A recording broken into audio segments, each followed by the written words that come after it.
Out ആയിട്ട് through ആയിട്ട് ആർക്കും ഇല്ല, ആർക്കും ത്രൂ ആയിട്ട് എനിക്ക് തോന്നുന്നു ഇവർക്കൊക്കെ ഉള്ളൂ പോലും എനിക്ക് തോന്നുന്നു ശേഷമാണ് പിന്നെ നമ്മളെ പോലീസ് ഗ്യാങ്ങിലുള്ള കുറച്ച് പേര് ഇങ്ങനെ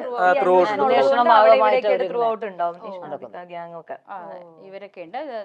ഞങ്ങളൊക്കെ വളരെ കുറച്ച് ദിവസങ്ങൾ 6-5 ദിവസങ്ങളിൽ മാത്രം ഷൂട്ട് ചെയ്ത് പോയ ആൾക്കാരാണ്. പക്ഷേ വാണി പറഞ്ഞ പോലെ ഓരോ ക്യാരക്ടേഴ്സിനും അതിൻ്റെതായ സ്പേസും ഇമ്പോർട്ടൻസും ഉണ്ട്. സോ നമ്മളൊരു സിനിമ കണ്ടിറങ്ങുമ്പോൾ ഒരു സീനിൽ വന്നു പോയ ആൾക്കാരെ പോലും ആൾക്കാർ ഓർക്കും. അതാണ് ഇതിനകത്തുള്ള ക്യാരക്ടേഴ്സിന്റെ ഗുണം. ഓക്കെ. ദ കിങ് എന്ന് പറഞ്ഞ മൂവിയില് അന്ന് മമ്മൂക്കയുടെ കൂടെ ചേച്ചി ചെയ്ത ഒരു സീക്വൻസിനകത്ത് മമ്മൂക്കയ്ക്ക് എഗെയിൻസ്റ്റ് ചേച്ചി കൈ ലിഫ്റ്റ് ചെയ്യുന്നുണ്ട്, ഇങ്ങനെ അടിക്കാനായിട്ട് ഓങ്ങുന്നുണ്ട്. അന്ന് മമ്മൂക്ക തടഞ്ഞിട്ട് പറയുന്നുണ്ട്, ഇനി നിന്റെ കൈ ഒരാണിന്റെ മേളിലേക്ക് ഉയരില്ല, ഉയർത്തെ. അതിനുശേഷമാണ് ഉയർന്നത്. അത് ചേച്ചി വേല ഇന്റർവ്യൂവിൽ ഇതുപോലെ ചിരിച്ചു തന്നെ ചേച്ചി പറഞ്ഞിട്ടുണ്ട്. അതിനുശേഷം അതെന്താ ചേച്ചി? അല്ല, എനിക്ക് തോന്നി പെട്ടെന്ന് ഇത് ഈ ഡയലോഗ് കേട്ട് കഴിഞ്ഞതിന് ശേഷമാണ് ഞാൻ ഫുൾ ആക്ഷൻ ഫിലിംസ് ചെയ്തത്. കിങ്ങിന് ശേഷമാണ്. ഫസ്റ്റ് കോസ്റ്റ്യൂം പോലീസ് വേഷം ചെയ്യുന്ന പോലീസ് അല്ല, അത് കളക്ടറാണ്. അത് അതില് മമ്മൂക്കയെ എന്തോ അടിക്കാനായിട്ട് ഇങ്ങനെ കയ്യോ ഓങ്ങുന്നതുണ്ട്. അപ്പൊ മമ്മൂക്ക പിടിച്ചിട്ട് പറയും, ഇനി നിന്റെ കൈ ഒരു ആണിന്റെ ഓങ്ങില്ല എന്ന് പറയും. അപ്പൊ പിന്നെ അത് കഴിഞ്ഞതിന് ശേഷം മറ്റേ ഡയലോഗ് വരെ നിങ്ങളോടല്ലേ? സെൻസ് ഉണ്ടാവണം, അല്ല ശരിയാ. കിങ്ങിലെ ഫസ്റ്റ് ഷോട്ട് എനിക്ക് ഓർമ്മയുണ്ട്, കാർ ഡ്രൈവ് ചെയ്ത് ഭയങ്കര രസമാണ്. അപ്പൊ അതിനുശേഷം അപ്പൊ മമ്മൂക്കയുടെ വാക്ക് വലിച്ചില്ല.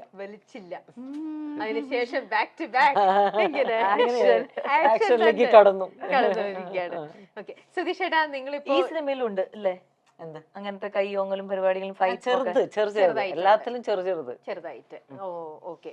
സുധീഷേട്ടൻ, നമ്മള് നേരത്തെ സുധീഷേട്ടന്റെ ഇപ്പൊ നമ്മൾ നോക്കിക്കഴിഞ്ഞാൽ എല്ലാം ഈ ഒരു കുറെ തമാശ കലർന്ന വളരെ ലൈറ്റ് ആയിട്ടുള്ള ഒരുപാട് കഥാപാത്രങ്ങൾ ചെയ്തിട്ടുള്ളൊരു ആളാണ്. പക്ഷെ ഇന്നിപ്പോ അതിലെനിക്ക് ഏറ്റവും ഇഷ്ടം ഒരാൾ മാത്രം. ഒരാൾ മാത്രം. നമ്മുടെ M A Nishad first producer സിനിമയാണ് ഒരാൾ മാത്രം. അദ്ദേഹത്തിന്റെ ആദ്യത്തെ പ്രൊഡക്ഷൻ സിനിമയിലേക്ക് വരുന്നത് ഭയങ്കര ഇഷ്ടമുള്ള ഒരു ക്യാരക്ടർ. അതെ അതെ. അതിനുശേഷം ഇപ്പൊ സുധീഷേട്ടൻ ചെയ്യുന്ന ഓരോ, അതിപ്പോ സുധീഷേട്ടൻ ആയിക്കോട്ടെ, ഇന്ദ്രൻ സേട്ടൻ ആയിക്കോട്ടെ, ജഗദീഷേട്ടൻ ആയിക്കോട്ടെ, ഇവരൊക്കെ നിങ്ങളെല്ലാരും തുടങ്ങുന്ന നിങ്ങളുടെ ആദ്യത്തെ സമയത്തൊക്കെ ഒരുപാട് തമാശകളും ലൈറ്റ് ആയിട്ടും നമ്മളെ ഒരുപാട് ചിരിപ്പിച്ചിട്ടുള്ള കഥാപാത്രങ്ങൾ നിറയെ ചെയ്തിട്ടുണ്ട്. ഈ പറയണ നിങ്ങൾ എല്ലാവരും ഇന്നിപ്പോ അച്ഛന്മാർ റോളിലേക്ക് പോകുന്നതാ കുഴപ്പം. അച്ഛന്മാരെ ഇതിലും ഞാനൊരു കുട്ടീന്റെ അച്ഛനായിട്ടാണ്, കുട്ടീനെ അങ്ങനെയല്ല, കുറച്ച് പ്രായമുള്ള ഒരു കുട്ടീന്റെ അച്ഛനായിട്ട് അഭിനയിക്കുന്നത്. അപ്പൊ അങ്ങനെയുള്ള വേഷങ്ങളാണ് കൂടുതൽ. പക്ഷെ അതിന്റെ അകത്തും ഈ പറഞ്ഞ പോലെ ഹ്യൂമർ കലർന്ന വേഷങ്ങൾ ഇപ്പൊ കിട്ടുന്നുണ്ട്. ഇപ്പൊ തുടങ്ങി ഒരു പടം ഒരു ത്രൂ ഔട്ട് ഹ്യൂമർ ഉള്ള ഒരു സിനിമയാണ്. അപ്പൊ അങ്ങനെയും ചെയ്യാനും വില്ലിംഗ് ആണ്, അല്ലാതെ സീരിയസ് ടൈപ്പ് മാത്രം ഇമോഷണൽ ടൈപ്പ് ആർട്ടിസ്റ്റ് എന്ന് പറയുമ്പോൾ എല്ലാം ചെയ്യണമല്ലോ. ഓക്കെ. അല്ല, ഇപ്പൊ ഈ പറഞ്ഞ പോലെ നമ്മുടെ സിറ്റുവേഷണൽ ഹ്യൂമർ ആണല്ലോ കൂടുതലുള്ളത്. അതെ, അങ്ങനെ നമ്മൾ ചിരിപ്പിക്കാൻ വേണ്ടിയിട്ടുള്ള ഒരു കാര്യങ്ങൾ സീനിൽ തന്നെ അത് ഉണ്ടാവും ഓൾറെഡി. നമ്മൾ ക്യാരക്ടറായിട്ട് മാറിയാൽ മതി. സിറ്റുവേഷൻ അനുസരിച്ച് ജനം ചിരിക്കും എന്നുള്ളതാണ് എനിക്ക് തോന്നുന്നത് ഇപ്പോഴത്തെ. അതെ അതെ.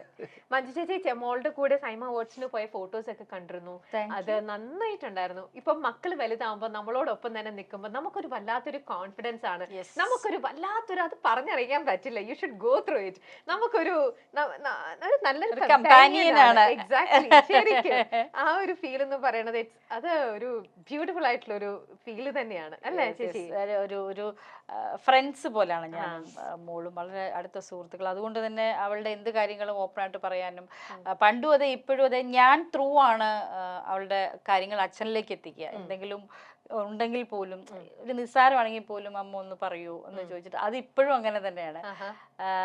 ഞാനുമായിട്ടാണ് വളരെ ഫ്രണ്ട്ലി ഒരു ഇത്. ഞാനും തിരിച്ചങ്ങനെ തന്നെ. ഇപ്പം മോള് വലുതായി പഠിക്കുന്ന സ്റ്റൈലിംഗ് ഒക്കെ ആയതുകൊണ്ട് തന്നെ ഒരു ഡ്രസ്സ് ഇട്ട് കോസ്റ്റ്യൂം ഇട്ടാലോ ഒരു ഓർണമെന്റ് ഇട്ടാലോ ഒക്കെ അവള് ഡിസൈൻ ചെയ്ത് തരും. പിന്നെ ഞാൻ ഇന്നലെ തന്നെ ഇടുമ്പോ എടാ ഈ സാരിക്ക് ഞാൻ ഈ കമ്മലിടട്ടെ, അങ്ങനെയൊക്കെ ചോദിക്കുകയും അവള് തിരിച്ചാൽ ഫോട്ടോ ഒക്കെ എടുക്കും, ഞാൻ ഇതിൽ ഏത് കമ്മലിടണം എന്നൊക്കെ പറഞ്ഞ് പെട്ടെന്ന് അവൾ അതിന് ഉത്തരം തരും ഒക്കെ ചെയ്യും. അപ്പം അതൊരു പറയാൻ പറ്റില്ല. അതുപോലെ തന്നെ മകള് വന്നിട്ട് ഇപ്പൊ പോളണ്ടിലാണ് പഠിക്കുന്നത്. അപ്പൊ അവിടുത്തെ ടൈമിങ് വ്യത്യാസം ഉണ്ടല്ലോ. അപ്പൊ ഞാൻ എപ്പോഴെങ്കിലും ഫോൺ ചെയ്യുമ്പോൾ പഠിക്കാമ്മ എന്ന് പറയും. അത് കഴിഞ്ഞിട്ട് ഞാൻ അങ്ങനെ കിടന്നുറങ്ങും. ഉറങ്ങി പെട്ടെന്നൊരു ഞെട്ടിയിട്ട് എന്തോ ഉണ്ടല്ലോ, ആ മോളെ വിളിച്ചിട്ടില്ല. അങ്ങനെ എനിക്ക് വിളിച്ച് സമാധാനമായിട്ട് സംസാരിച്ചതിന് ശേഷമേ ഉറങ്ങാൻ പറ്റുള്ളൂ.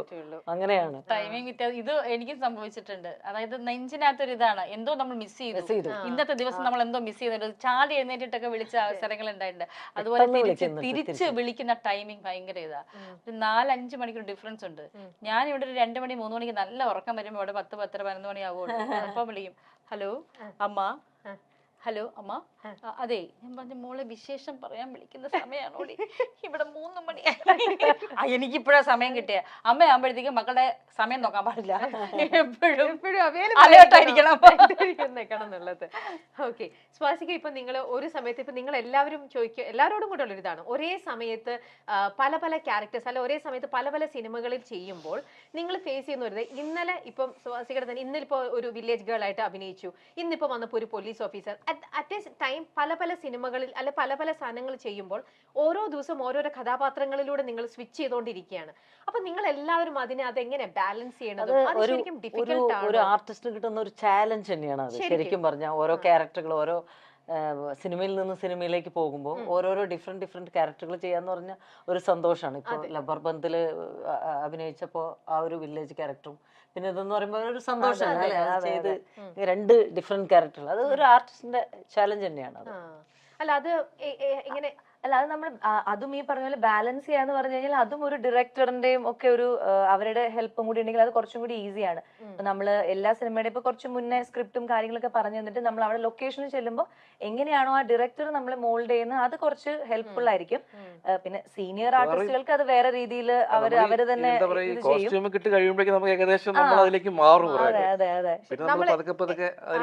എന്നാൽ ആ ഒരു ക്യാരക്ടറായി നമ്മൾ ഇന്നലെ വരെ ഒരു ക്യാരക്ടറിൽ നിൽക്കുകയാണ്. പെട്ടെന്ന് അതിന്റെ ഒരു അതായത് പകുതി നമ്മൾ ആ കോസ്റ്റ്യൂമിൽ തന്നെ വന്നു കഴിഞ്ഞാൽ നമുക്ക് പകുതി അഭിനയിച്ചാൽ മതി.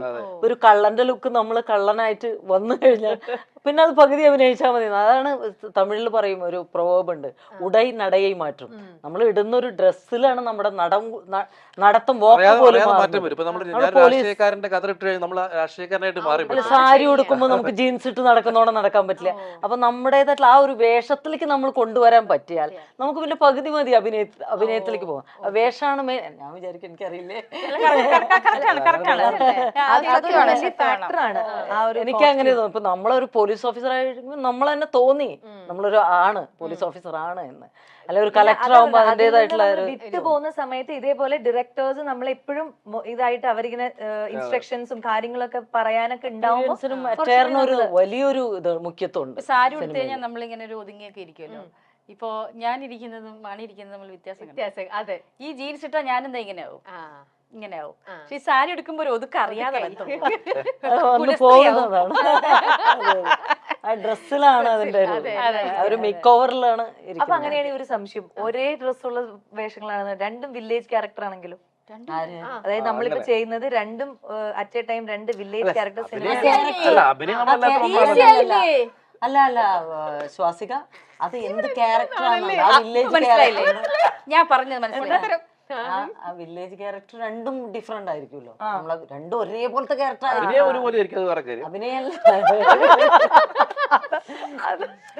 പിന്നെ പറയൂ ആ ക്യാരക്ടറായിട്ട് ജീവിച്ചു, അതൊക്കെ തെറ്റാണ്. കാരണം ജീവിക്കാനൊന്നും പറ്റില്ല വെറുതെ. കാരണം സത്യം എനിക്ക് തോന്നുന്നില്ല. കാരണം നമ്മൾ അഭിനയിച്ചു വരുമ്പോ ക്യാമറമാൻ പറയും ആ ലൈറ്റ് വാങ്ങി, ഈ ലൈറ്റ് കവർ ചെയ്യരുത്, സുധീഷ് വന്നിട്ട് ഇവരെ ഓവർലാപ്പ് ചെയ്യരുത്, അതൊക്കെ പറഞ്ഞിട്ട് നമ്മൾ എങ്ങനെ ഇത് ചെയ്യും? മാക്സിമം നമ്മൾ ജീവിച്ചു എന്ന് ധരിപ്പിക്കുക ജനങ്ങളെ. അതാണ് അഭിനയം കൊണ്ട് ജീവിക്കാം. എനിക്ക് തോന്നുന്നില്ല ജീവിച്ചു കരഞ്ഞങ്ങ് തീർത്തു, വെറുതെ അതൊക്കെ വെറുതെയാണ് എനിക്ക് തോന്നുന്നു. ഈ പാറുവിന്റെ കാര്യം പറഞ്ഞ പോലെയാണ്. അവള് പറഞ്ഞില്ലേ മറ്റേ എന്താ ചെയ്യാത്ത, please do it, cut it. ചേച്ചി പിന്നെ അത്രേ ഉള്ളൂ. ആക്ടിങ് ഈസ് ആക്ടിങ് അല്ലേ, അതിന്റെ അപ്പുറത്തേക്കൊന്നും ഇല്ല. അല്ല എനിക്ക് പേഴ്സണലി ഞാനും അങ്ങനെയാണ്. ഓക്കെ. ചേച്ചി തന്നെ ഇപ്പൊ മാണി ചേച്ചി ഇപ്പൊ ഇതുപോലത്തെ ഈ ഒരു ആക്ഷൻ പാക്ഡ് മൂവീസ് ഒരുപാട് ചെയ്തിട്ടുണ്ട്. ഞാൻ കേട്ടിടത്തോളം ചേച്ചി ചെയ്തിരിക്കുന്ന നമ്മുടെ മലയാളം ഇൻഡസ്ട്രിയിൽ ഏറ്റവും കൂടുതൽ ഇതുപോലത്തെ സിനിമകൾ ചെയ്ത് പരിക്കുകൾ പറ്റിയിരിക്കുന്നത് മാണി ചേച്ചിക്കാണ്. ഒരുപാട് ഇഞ്ചുറീസ് വന്നിട്ടുണ്ട്. കാരണം ചെയ്തിരിക്കുന്ന കുറെ ഇതുപോലത്തെ ത്രില്ലർ മൂവീസ്, ആക്ഷൻ മൂവീസ് ചെയ്തിട്ടുള്ളതുകൊണ്ട് തന്നെ. ചേച്ചി ഇപ്പൊ ഏറ്റവും കൂടുതൽ പരിക്ക് വന്നത് ഏത് ഇതാന്ന് ചേച്ചിക്ക് ഓർമ്മയുണ്ടോ? പരിക്ക് എന്ന് പറഞ്ഞാൽ എനിക്ക് ഡാൻസിലും വന്നിട്ടുണ്ട്. ഇപ്പൊ തെലുങ്ക് മൂവീസ് ഒക്കെ ചെയ്യുമ്പോൾ എനിക്ക് ഷോൾഡർ ഡിസ്ലൊക്കേറ്റ് ആവും. അപ്പൊ ഡാൻസ് ചെയ്യണമെന്നില്ല, ഇപ്പൊ ഇങ്ങനെ ഇരുന്നിട്ട് ഞാൻ ഇവിടെ നിന്ന് ഒരു ഫോണ് വരുന്നത് ഇങ്ങനെ എടുത്താൽ മതി, അപ്പൊ തെറ്റും. ഇപ്പൊ ഇല്ല, അപ്പൊ അങ്ങനെയായിരുന്നു എനിക്ക്. അപ്പൊ അത് ഇങ്ങനെ നേരെയാക്കും, ഞാൻ തന്നെ ചെയ്യും. പക്ഷെ ഹിറ്റ്ലറിൽ വന്നിട്ട് പറ്റിയില്ല. എന്നിട്ട് ഇവരൊക്കെ കൂടി എന്നെ കൊണ്ടുപോയി, മമ്മൂക്കും എല്ലാവരും കൂടി കൊണ്ടുപോയി. അപ്പൊ അപ്പോഴാണ് ഭയങ്കര പെയിനാണ്. അപ്പോഴാണ് മറ്റേ ലാൽ സാറുണ്ടല്ലോ അതില്, അപ്പോ പുള്ളി എന്നെ എടുത്ത് കൊണ്ട് വണ്ടിയിൽ കൊണ്ടുപോ പറയാ, നല്ല വെയിറ്റ് ആണല്ലോ, മുടിഞ്ഞ വെയിറ്റ് ആണല്ലോ, നല്ല തറവാട്ടി പറഞ്ഞു. അപ്പൊ അതിന്റെ ഇടയിലും ഒരു ഹ്യൂമറാണ്. ഞാൻ വേദന എടുത്ത് പൊളയാണ് കിടന്ന്, അതിന്റെ ഇടയിലും ഹ്യൂമറായിരുന്നു സിദ്ദിഖ് സാറിന്റെ. അല്ല, ഞാൻ ഇത് തന്നെ ആലോചിച്ചു. അപ്പൊ ഞാൻ ചേച്ചി പറയണതിന് അത് വിഷ്വലൈസ് ചെയ്തു. ചേച്ചി അവിടെ പറയുമ്പോഴാണ് ഇവരുടെ കോമഡി. അങ്ങനെ പറയും. അതുണ്ട്. പിന്നെ 2-3 പ്രാവശ്യമൊക്കെ കുതിരപ്പുറത്തുനിന്ന് വീണിട്ടുണ്ട് ഹോഴ്സ് റൈഡിങ്ങിന്. പിന്നെ ഒരു പ്രാവശ്യം ഒരു തമിഴ് പടത്തിന് ഒരു 4-5 ക്യാമറ വെച്ചിട്ട് ഒരു ഷോട്ടായിരുന്നു. അപ്പോൾ ഞാൻ മേലെ നിൽക്കുന്ന ഒരു സെറ്റ് പോലെ ഇട്ടിരിക്കുകയാണ്. അതിൽ 2 ഫൈറ്റേഴ്സ് ഉണ്ട് കൂടെ. അപ്പോൾ ഒരുത്തനടിച്ച് അവൻ്റെ ഷർട്ട് പിടിക്കണം, എന്നെയും ഈ കൈ കൊണ്ട് അടിച്ച് പിടിച്ചിട്ട് 2 പേരുമായിട്ട് ഞാൻ ഈ സെറ്റിൽ നിന്ന് ജമ്പ് ചെയ്യണം താഴേക്ക്. ഒരു 25 ഫീറ്റ് ഒക്കെ ഉണ്ട്. അവിടെ ചെല്ലുമ്പോൾ അപ്പൊ ഞാൻ എന്നോട് ഫൈറ്റ് മാസ്റ്റർ പറഞ്ഞു, ചാടുമ്പോൾ ഇങ്ങനെ കാലൊന്നും ഇങ്ങനെ നീട്ടി കൊടുത്താൽ മതി, അപ്പൊ ഇങ്ങനെ വീണോളും എന്ന് പറഞ്ഞു. അപ്പൊ അത്രയും ട്രാവൽ ഉണ്ട്. അപ്പൊ ഇവരെ 2 പേരും പിടിച്ച്. പിന്നൊരു സംഭവം എന്ന് വെച്ചാൽ ഞങ്ങള് ചാടിയ ആ ഇടം ഉണ്ടല്ലോ, അവിടെ അത് ബ്ലാസ്റ്റും ബെസ്റ്റ് ഷോട്ടാണ്. ബെസ്റ്റ് ഷോട്ടാണ്. ഞാൻ ആലോചിച്ചിട്ട് എനിക്ക് ചിരി വന്നു പോകും. അത് കഴിഞ്ഞ് ഞാൻ പോയി വീണിട്ടപ്പോ എല്ലാവരും ഭയങ്കര കയ്യടി, സൂപ്പറായിരുന്നു. എൻ്റെ കൈ പോയി താഴെ അടിച്ചു. അത് വേദന, അതൊരു എപ്പിസോഡ് വേറെ. അപ്പോ ആരോ വന്ന് പറഞ്ഞു, അതിൽ ഒരു ക്യാമറ വർക്ക് ചെയ്ത് എന്ന് പറഞ്ഞു എൻ്റെ അടുത്ത്. എനിക്ക് ആകതായി. അപ്പൊ ഞാൻ പറഞ്ഞു, അപ്പൊ ഓക്കെ, റീടേക്ക് പോവാം, നമുക്ക് വേറെ ഇതൊക്കെ വെച്ചിട്ട് റീടേക്ക് പോവാം. അപ്പൊ ആ പ്രൊഡ്യൂസർ വന്നിട്ട് പറഞ്ഞു, ഈ റീടേക്കിന് ഒരു പ്രശ്നമുണ്ട്. കാരണം അപ്പോഴാണ് എല്ലാവർക്കും ഭയങ്കരമായിട്ടുള്ള പ്രശ്നങ്ങൾ ഉണ്ടായേക്കുന്നത്. ഒരു ടേക്ക് ഓക്കെ എന്ന് പറഞ്ഞിട്ട് പിന്നെ റീടേക്ക് എടുക്കുമ്പോൾ നമുക്ക് ഈ 4 ക്യാമറ ഷോട്ട് മതി എന്ന് പ്രൊഡ്യൂസർ വന്ന് പറഞ്ഞിട്ടാണ് അത് പിന്നെ ഇല്ലാതെയായത്. അങ്ങനെ ഒരു സംഭവം. ഇങ്ങനെ ഓരോ ഇഞ്ചുറീസ് വരുമ്പോ പിന്നെയും ഈ ഒരു ടൈപ്പ് മൂവി ചെയ്യുമ്പോ ചേച്ചിക്ക് ഒരു ഫിയർ പരിചയമായി പോയി. ഇഞ്ചുറി പേടി പോവും, പിന്നെ അങ്ങ് പോയി അങ്ങ്. അപ്പൊ ഈ സിനിമയിലും ചേച്ചിക്ക് അങ്ങനെ എന്തെങ്കിലും ഇഞ്ചുറി ഇല്ല? ഈ സിനിമയിൽ അങ്ങനെ അതൊക്കെ വളരെ നോക്കിയേ ചെയ്തത്.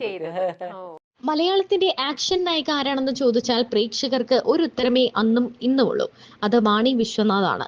5 ഡയലോഗുകളും ആക്ഷൻ രംഗങ്ങളും കൊണ്ട് മലയാളികളെ ത്രസിപ്പിച്ച നടി. ഒരു നീണ്ട ഇടവേളയ്ക്ക് ശേഷം വീണ്ടും സിനിമയിലേക്ക് വാണി വിശ്വനാഥ് എത്തുമ്പോൾ പ്രേക്ഷകർക്ക് ആകാംക്ഷയും ആവേശവും വർദ്ധിക്കുകയാണ്. അതിനുള്ള കാരണം വാണി ചെയ്ത കഥാപാത്രങ്ങൾ അത്രയ്ക്ക് മികച്ചതായിരുന്നു എന്ന് തന്നെയാണ്. ഒട്ടുമിക്ക സിനിമകളിലും നായകനൊപ്പത്തിനൊപ്പം നിൽക്കുന്ന കഥാപാത്രങ്ങളാണ് വാണിക്ക് ലഭിച്ചത്. മാന്നാർ മത്തായി സ്പീക്കിംഗ് എന്ന സിനിമ മലയാളികൾക്ക് മറക്കാനേ കഴിയില്ല. കാരണം തുടക്കം മുതൽ അവസാനം വരെ മലയാളി പ്രേക്ഷകരെ ഏറെ ചിരിപ്പിച്ച സിനിമയാണിത്.